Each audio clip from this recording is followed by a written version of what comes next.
Hello and welcome back to the Advancing Healthcare Innovation Show. I am your host, Michael Stamatinos. And if you're new to us, welcome.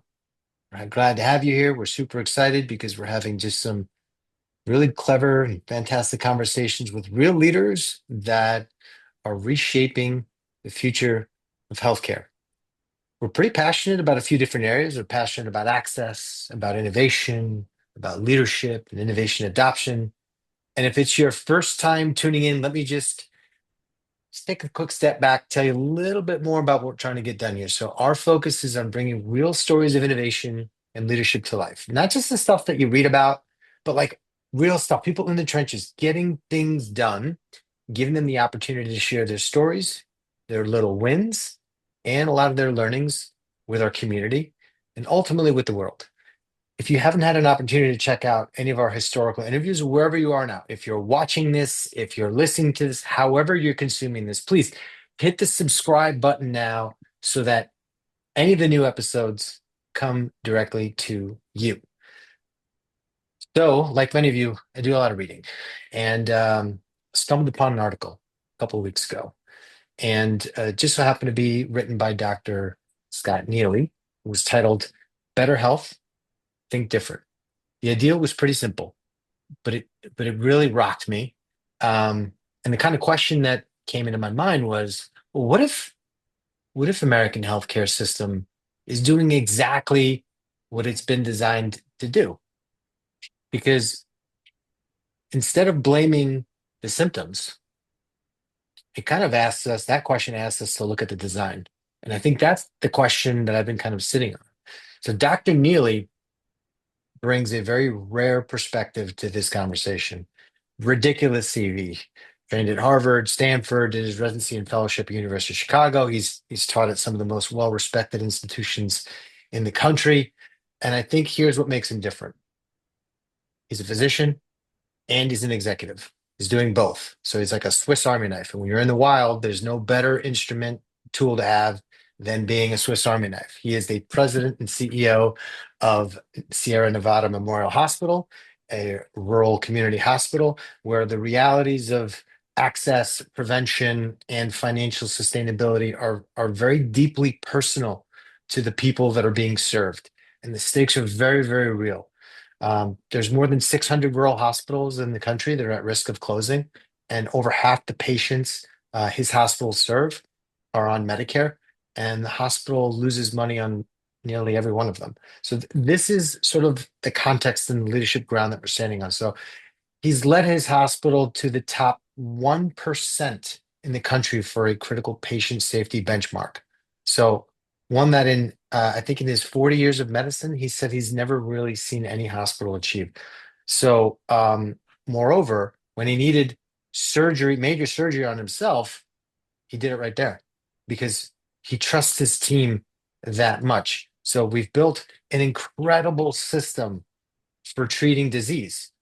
But health span, which is a word that I'm saying he's coining, the portion of our lives that's spent actually healthy and free from chronic illness is shrinking.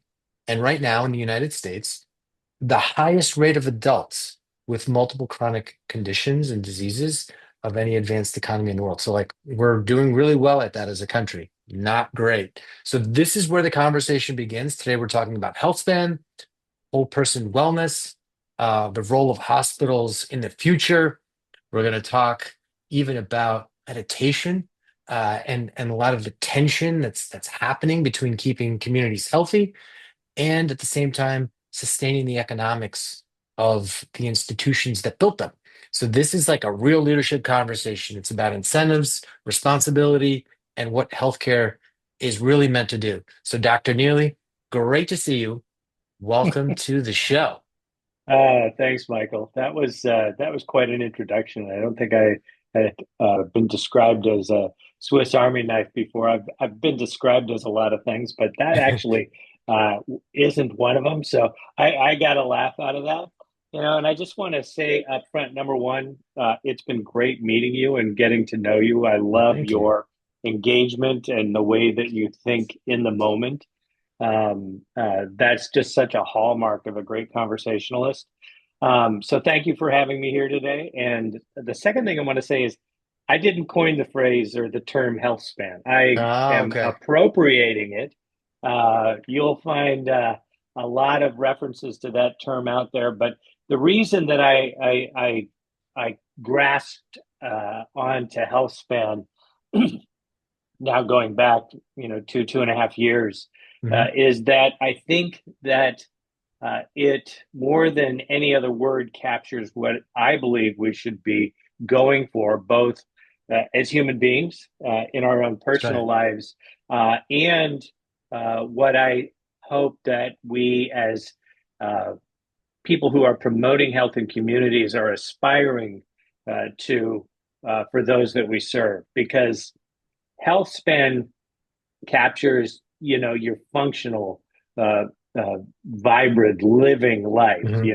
Right. The part of your life where you can take care of yourself, where you can enjoy the company of your loved ones, where you can take a walk and see the sun rising over a beautiful Sierra foothill Hmm. scene. That is our health span. And when I started to learn more about this, I think one of the things that, really, brought sadness to me is the thought that with all of our technology and our wonderful ability to heal injury and acute illness, health span in the United States has actually decreased as more and more people Yeah. suffer from one or more, even multiple chronic illnesses.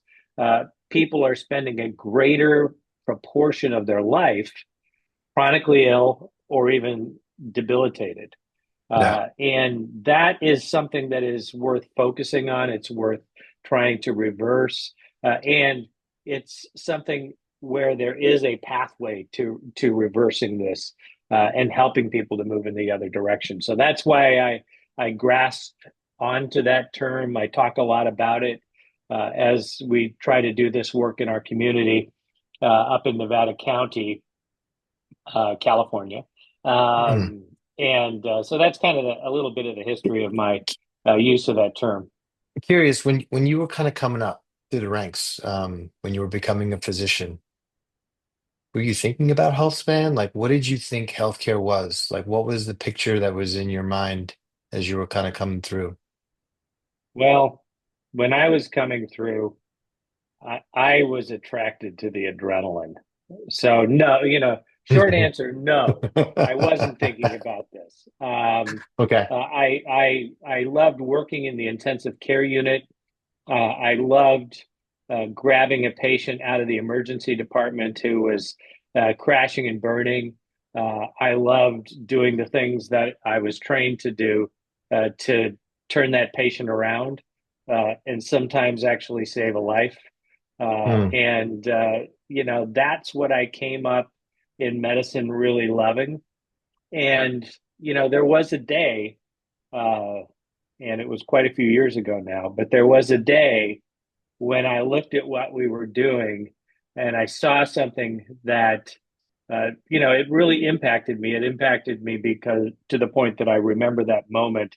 What was Uh, it? I was in an intensive care unit on Central and Addison in Chicago, Hmm. and I was taking care of a man who was probably not terribly old, but he was biologically pretty old.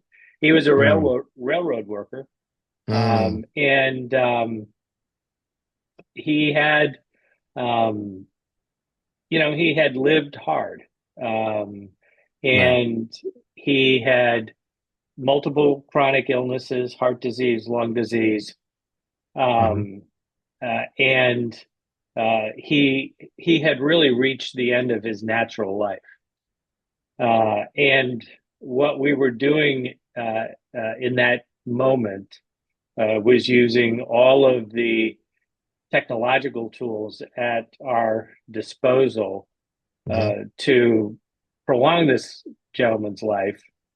And Right. I was standing at the foot of his bed and I was looking at him, and it was just occurring to me that what I was seeing was essentially years of damage. years of Right. uh, living in such a way that the body's aging processes had been accelerated. There was actual injury to the body from uh, probably multiple toxic substances, probably a Yeah. lack of healthy sleep patterns, probably a lack of healthy exercise or Right. healthy activity, probably a lack of human connection and love, which are Hmm. very important things Yeah.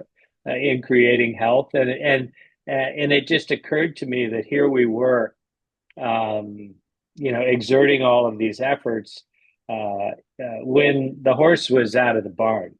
And what was more, it was very evident to me that this man was truly suffering, both uh, from the failure of his body and from the invasiveness of the efforts we were making to prolong his life.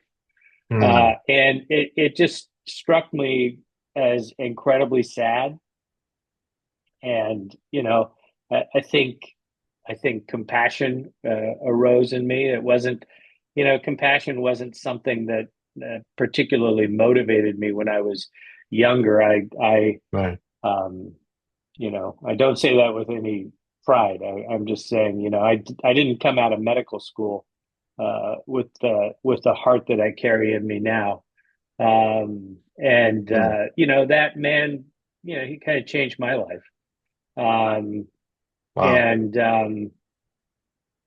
I began to think of things differently, and it's been a long journey since then. But Yeah. that's a moment in time that I'll always remember, and that had an impact on what happened with my professional life after that.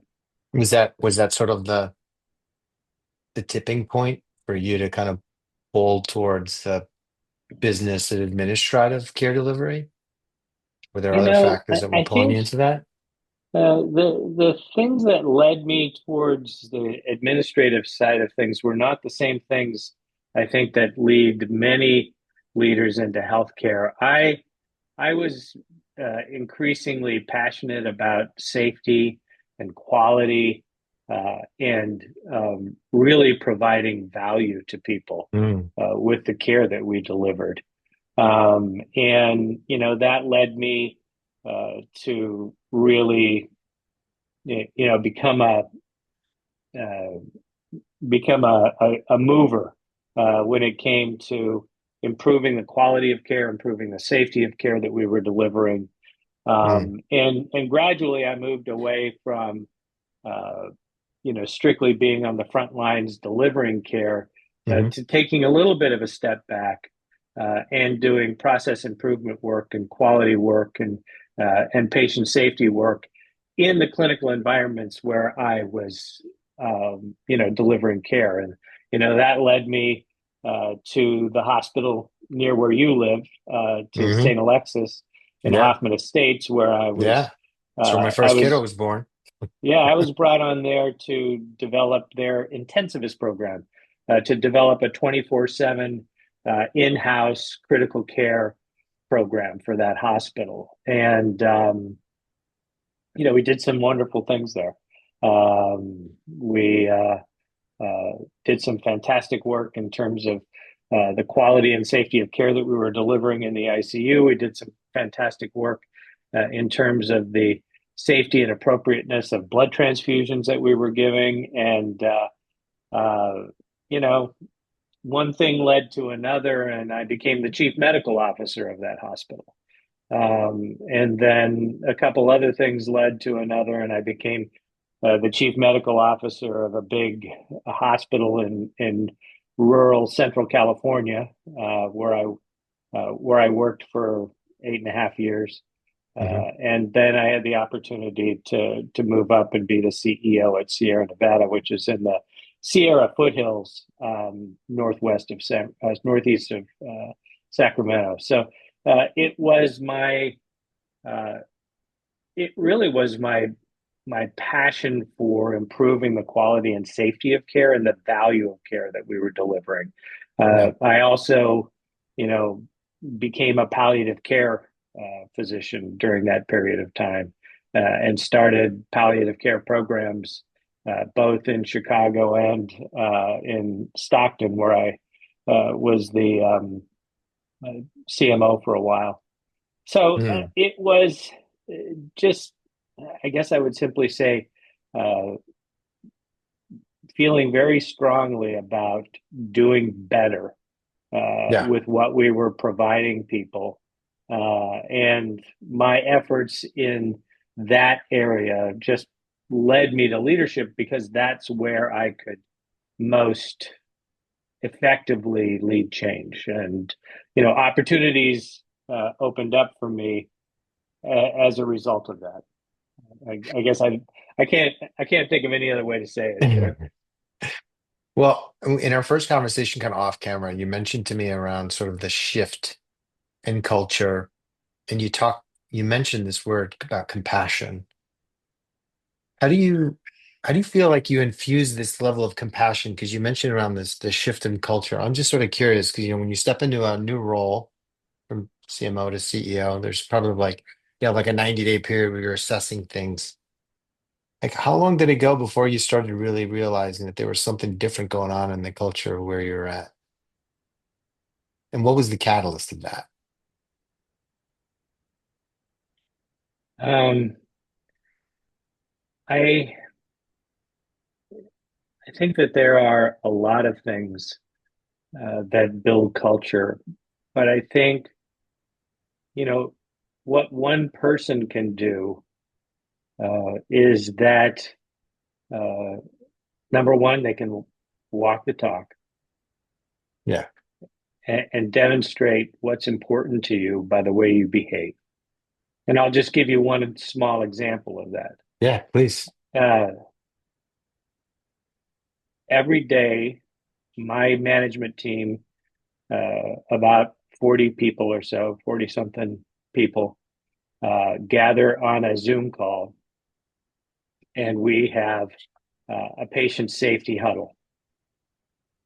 And I lead that huddle every day that I'm actually around and working. I will lead that huddle.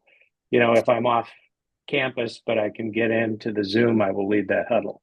I think it's important that the CEO lead that huddle. Mm, Obviously, my chief medical officer, my chief operating officer, both just outstanding clinical leaders. They lead the huddle as well, but um, uh, I think it's important that whenever possible, the CEO leads the safety huddle. I'll give you another small example. Uh, when we have a board meeting or when we have a management team meeting, we start every meeting with a safety story, mm, and we then move to a patient letter or the voice of the patient.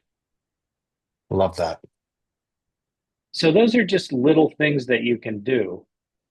But when you're conducting a board meeting and you spend the first 45 or 60 minutes of the meeting talking about patient safety, talking about harm events that have occurred in the hospital and how Mm, your team is dealing with them, talking about your quality and safety outcomes, and the systemic process work that you are doing to improve those outcomes, talking about patient experience and listening to the voice of the patient, and really uh, uh, hearing how they are experiencing your product. The only product yeah. is the care Yeah. you're providing those people, right? That's right. That's So right. you spend your first 45, 60 minutes of a board meeting doing that, and then you go to finance. You know what's interesting is just how you've laid down groundwork and consistency over a long stretch of time. I remember one of the senior leaders I worked for, Rick, would always say, what you inspect, they respect. In essence, what you're telling your team is these two things, safety and quality, patient experience, these are things that I value greatly as a leader. And I'm going to inspect these things regularly, i.e., I'm going to be on this team huddle call every day talking about patient safety. So that level of consistency In essence, you're seeing a compound effect happen across your team. Hey, y'all, these are important. Safety is important. Patient experience is important. It seems to me that that sort of permeates, but you got to be in the seat long enough for that to happen. You got to be It takes consistent time. long enough. Yeah, it doesn't happen overnight. It doesn't happen Yeah. overnight. One of my leaders uh, recounted a conversation he had with one of my team members. Um, it's kind of sad, but when you're the CEO, not everybody brings their deepest thoughts to you. No, But no, that doesn't happen. but um, my COO was having a conversation with one of our other leaders, and that individual said to him, "Is he going to do this every day?" And Rob, my COO, said, "Yeah, I think he is. I think this is how it's going to be." And it's funny because that individual who had the conversation with Rob, a bit of a skeptic, a fabulous clinical leader, but definitely somebody who is skeptical, certainly capable of tremendous critical thinking. Mm. Um, she took a while to win over. She has become, truly one of my just foundational pillars in the organization that we have now. She's such an incredible leader. Uh, and I What did it take to win suppose, her over? Is there, you is know, there, was there what moments or what do they just, what do they say when you're doing strength work? Time under tension. I think it took time under tension. I think in her case, it probably was a matter of, you know, developing confidence that I was actually, going to continue to walk this talk. mm, Uh, and, I suppose when I saw the growth in her as a leader and just, saw uh, what an incredible part of my team she was becoming as she became more and more confident in her leadership. That was a signal. Yeah, we're getting there as a team. But maybe there are people who lead really dramatic turnarounds in organizations. I've seen this typically take a few years, right. uh, and Mm. I've this is my third. I don't know if it's fair to call it a turnaround, but this is the third organization where I have seen a culture change and where I have seen the frontline leaders, gradually adopt the toolbox Yeah, and gradually come to believe that yes, this is who we are. This yeah, actually is who we are, and I've seen them become proud of that. that's great. That's great. So I think it's just in many cases probably steadiness and giving people the opportunity to understand that you mean it. Mm. You mentioned around then going into the financials in a board meeting because like here's kind of what I want to understand. The seat that you're sitting in, the like how do you personally sit with that tension of running an institution that generates revenue from illness while sort of simultaneously believing that the goal is to keep people well and out of the building? Um, I would say it's entirely consistent with what I believe our mission is. Mm,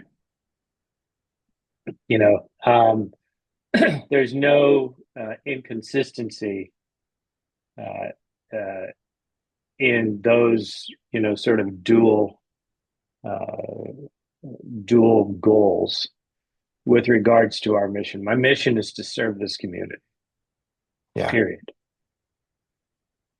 Yeah. And if we can serve them in such a way that we allow them to live healthier lives, Hmm. that's great. We've done our job. If when they do need care, we can provide the absolute best care available, then that's also great. And Hmm. we've done our job. But, Mm. you know, there has to be a certain belief. Now, there is evidence that this is true, but you have to also, kind of make the leap. Organizations that do better quality work and do a better job of engaging with their patients and communicating with their patients such that people feel truly cared for, those Yeah, organizations do better financially. I believe that. We've hit our financial goals for 4 years in a row. This particular hospital had not done that. I don't think it had actually done that 4 years in a row.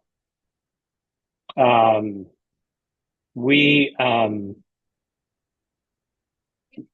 we hit our financial goals by providing better care, but we also hit our financial goals by growing our reputation in the community and making people feel confident that they don't need to Yeah. drive down to Sacramento to get good care when they're sick.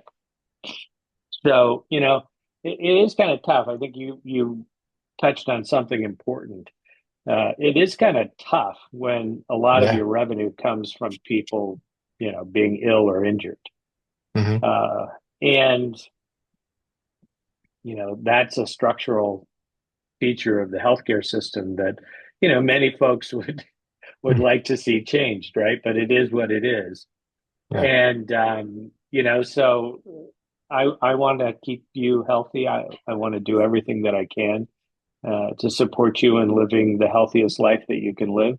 And if you are ill and need care, I want you to choose us to care for you What are because it's our mission to do so. That's what we're here for. what are some programs and some little wins that you can share in terms of what you've done to keep the community healthy? Like share with us some examples that you're proud of. Well, you've read some of the stuff we've written. I Yeah. think that the thing that is going to be kind of the centerpiece of our community approach to healthcare is HealthSpan Nevada County. Now that's a program that's very early in its development, but it is based on the evidence-based understanding that 80% of our health outcomes arise from factors that are outside of the traditional medical model. Hmm.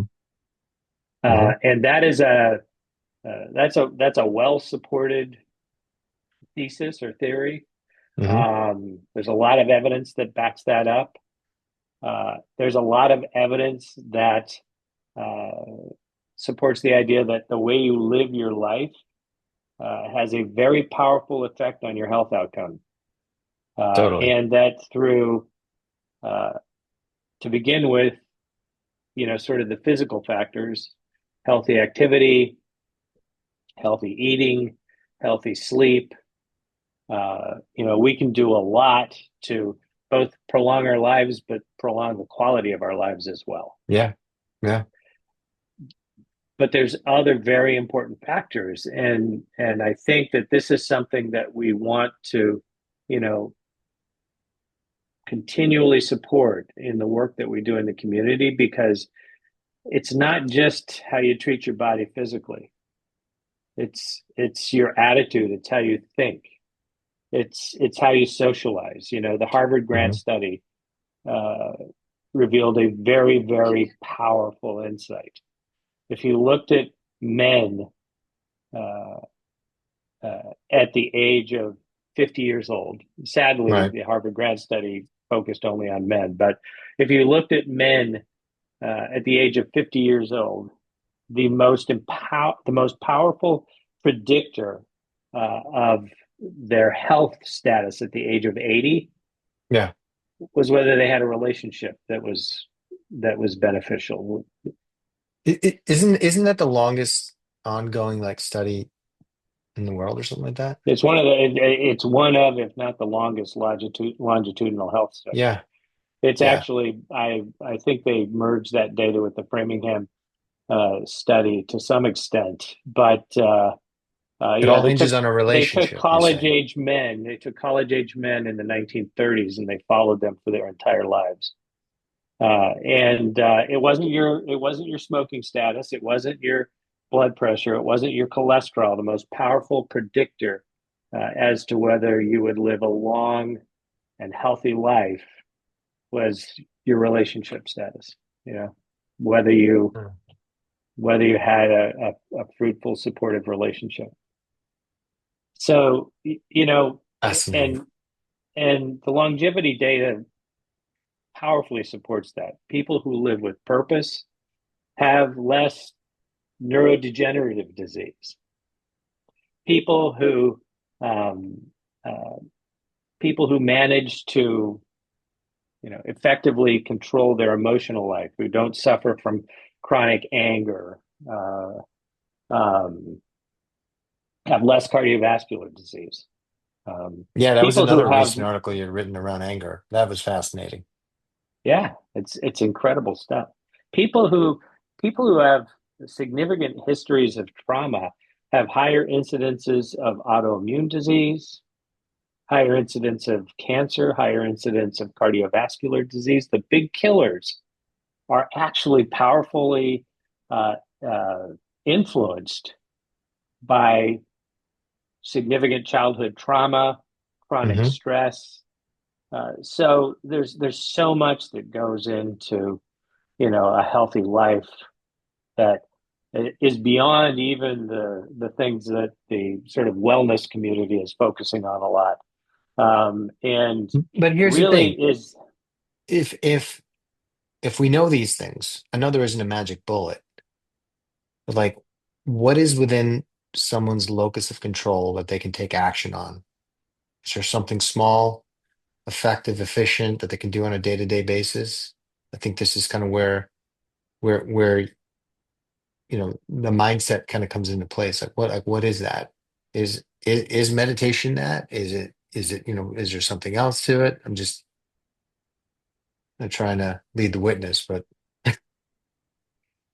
um, I'm a work in progress, Michael. I'm not there yet, ditto. I'm not there uh, either. yeah, But you're further I'm along not than me, there so I yet, might but as well learn from you. um, um, you know, there's a lot of little things. I sometimes talk about the 100 decisions that we make every day. Um, and I think about it in my own life. I make time for meditation because I believe, I've seen the benefit of that in my life. Okay. I actually also know the science that says that contemplative practices improve your brain health and uh, lower your chances of developing neurodegenerative disease. Mm, Living with purpose, I believe that living with purpose and love improves your longevity and improves your health span. So, things that I'm not very good at, I try to be better at, and that includes being, a caring husband and a connected father. I mean, because mm. frankly, those weren't the things that I was great at, but I keep working at it because I do understand that, you know, it's a big circle, benefiting others and having beneficial relationships with other people. It adds to their lives, it adds to your life, and it actually improves your health. So Yeah, you spend time on those things. You have coffee with a friend. You call it Michael, and have a Zoom call. You go for a walk. yeah. Even if you spend 5 minutes. Uh, you want to do a breathing exercise? I was actually thinking about this. Let's I do it. forgot. You want Okay, to do it now? yeah, we're going to do it right now. This Let's is do it right called now. I think it's called a 4x4. I call it a 4x4, but you can do it Okay. anytime during the day. Okay.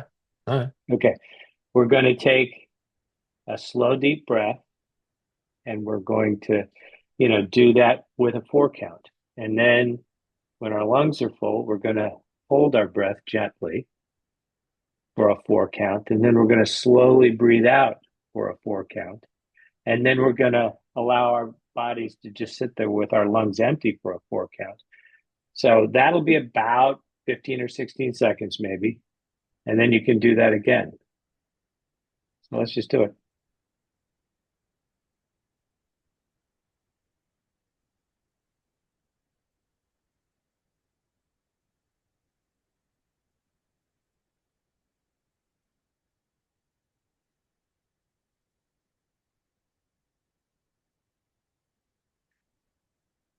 Feel lighter. Not gonna lie. It changed the Feels way your good. body felt, right? Yeah, You just feel just you like just just activated you more just activated your peace. vagus nerve. You activated your vagus nerve, which is the big nerve that runs out of your brain and Mm, regulates your heartbeat and your blood pressure and your GI tract and all sorts of stuff. So you could what if you did that, 4 times, 1 minute mm. when Do you do that in board meetings when you get everyone to just kind oh, of absolutely. I'll go like, oh shit. My my heart is my chest is clenched, my heart is racing. I can feel it, my body senses I am tense, and Mhm. so I'll just sit there and do that.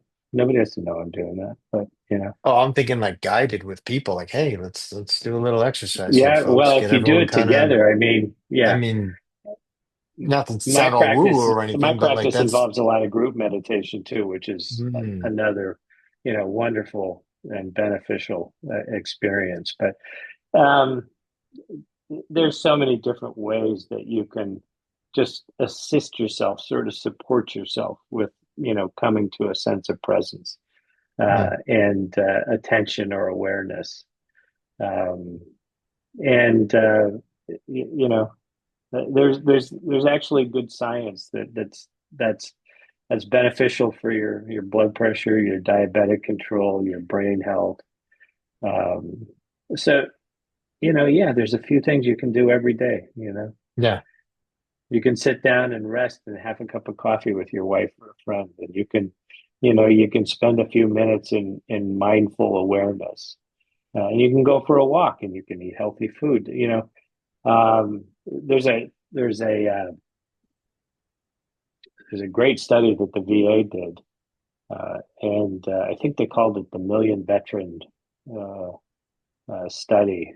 But Okay. they've because of the power of the VA health system to engage with and connect with thousands and millions of people over a long period of time. They studied these things, and every one of these things that somebody did, avoiding excess alcohol, having having supportive relationships, Hmm. um, getting regular physical activity, sleeping 7 hours.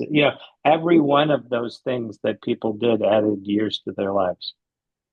Mm, mm. So, so it's what we do in American healthcare delivery is, it's fabulous what we do. Yeah.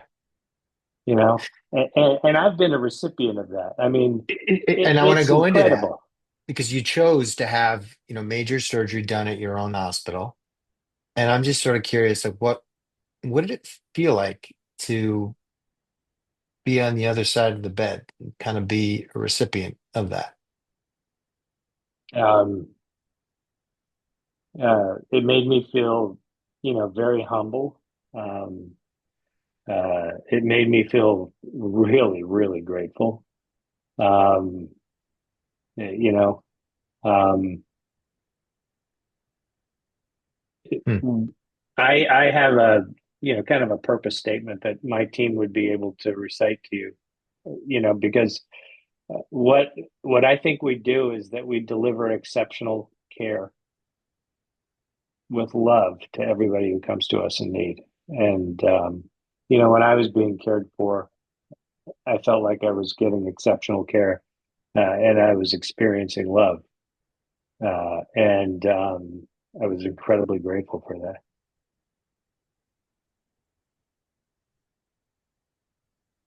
Well, another thing that I've just been kind of pondering on, um, it's like, you've been in the game for a while, you've experienced a lot of things, Yeah. and you have to make a lot of decisions, some easier than others. Has there been a decision that's kind of kept you up the longest? Like, you don't have to like name names, but like what kind of decision was it? Um, for me, the hardest decisions that I've made have been uh, deciding that somebody needed to separate from our team to end somebody's employment. Hmm. I'm talking about professional decisions, not personal Yeah, decisions. yeah, yeah, yeah, yeah. But it becomes personal when you're talking about things like that. So, when somebody's not a good fit for the team, um, and they don't recognize that themselves, that is for me the hardest leadership decision.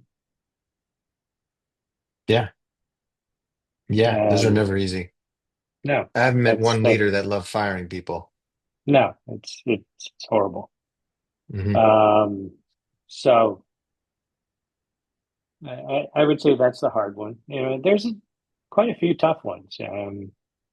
There are some tough ones when you're dealing with, say you're dealing with a physician who is, technically a very good physician, provides a good medical care to people, is a valuable member of the organization, but engages in behavior that undermines the culture, Mm.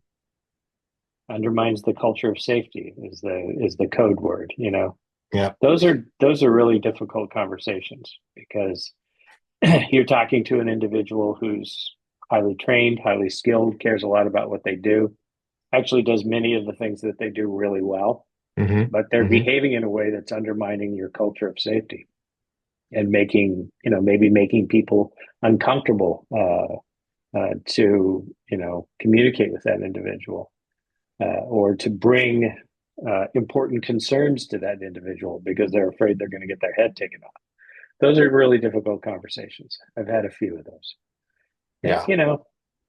I could sit here and think of some more things, but those are the kind of things that a healthcare leader, runs into that I think are really challenging. Yeah. And since, we kind of brought up kind of bouncing around, but I just want to make sure I get this in because we talked about the coalition that you're building in Nevada County to Mm-hmm. support community health span. Like who's at the table for that? Like what does that look like in practice?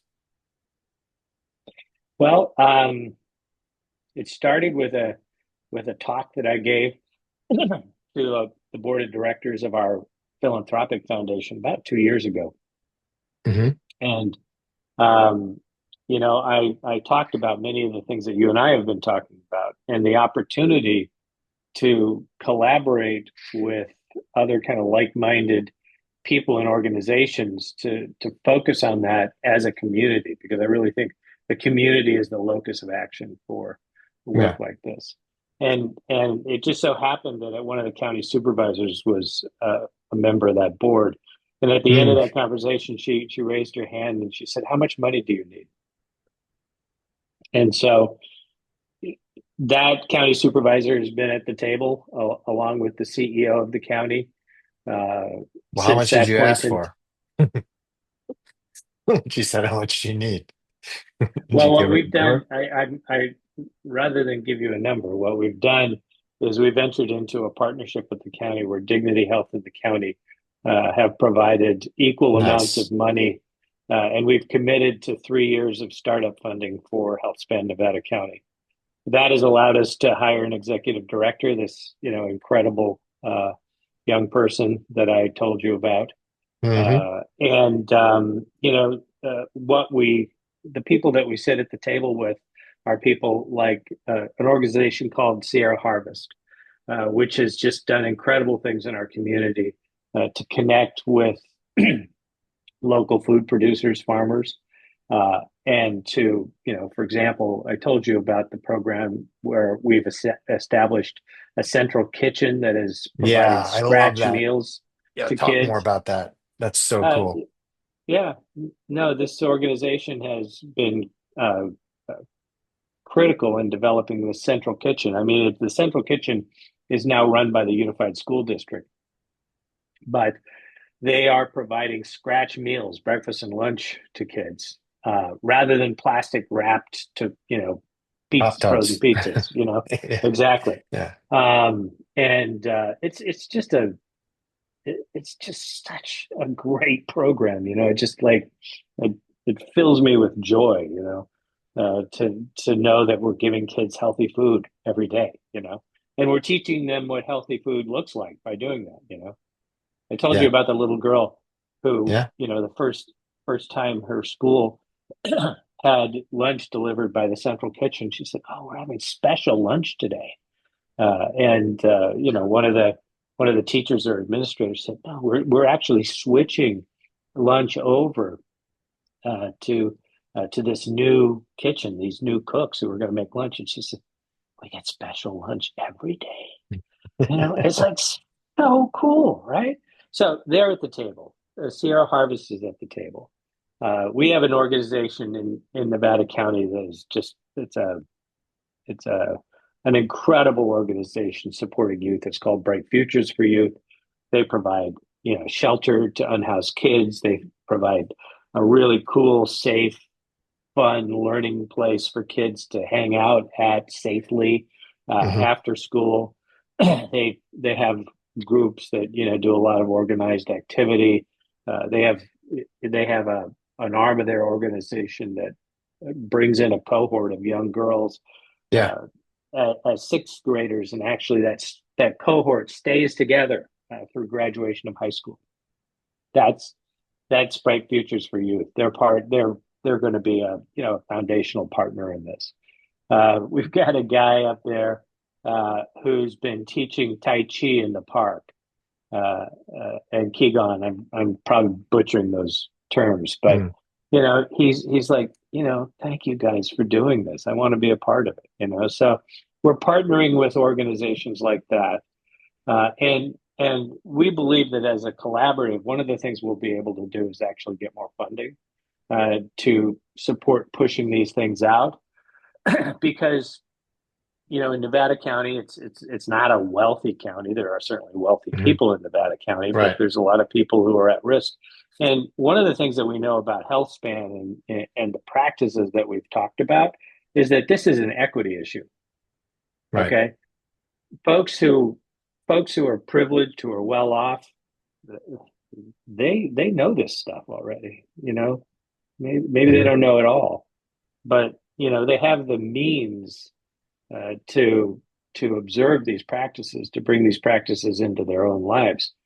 Not everybody does, and so it's a focus on both helping people to understand what leads to a healthy life, but Right. also creating the conditions that allows them to actually do that. Right? Yeah. The single mom. I've mentioned this in things that I've written. The single mom who's got two jobs, and lives in a food desert isn't like it's not easy for that person to provide healthy food for his or her kids. Yeah. It's They tough. may not have a safe way to exercise or to get healthy activity. I mean, a healthy sleep pattern, forget about it. I mean, all of these things, powerfully impact your health, right? But they're not accessible on an equal basis to everybody. So, that's another key point of this is, creating the process and structure to make it available and make it something that more people can do. And that's something that other countries actually do. One of the things that's been observed about the American healthcare system Hmm. is that we don't invest upstream Right. in the resources, the structures that allow people, families, young people, to observe all the components of a healthy life, and countries, societies that do more of that upstream investment, they don't spend as much on the downstream care when all of these health conditions show up. We throw a ton of money at the downstream That's right. point of care, Yeah. and we're really Yeah. good at it. We're You great know, at We're I don't great. have problems with the healthcare delivery system. It's it's too expensive and unsustainable, but it works really well. Uh, but there is a better way. I mean, you've just articulated what it looks like. You've architected what it looks like to care for a community. And that was the whole basis of this conversation is like how do you do that? And you illustrated that.